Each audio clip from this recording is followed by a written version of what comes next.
Siz tinchlikning ham o'z ovozi borligini bilasizmi? Diqqat bilan quloq tuting.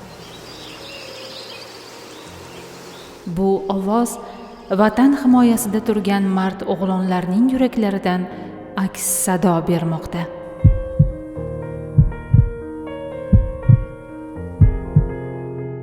Bu yuraklar qo'rqmaydi.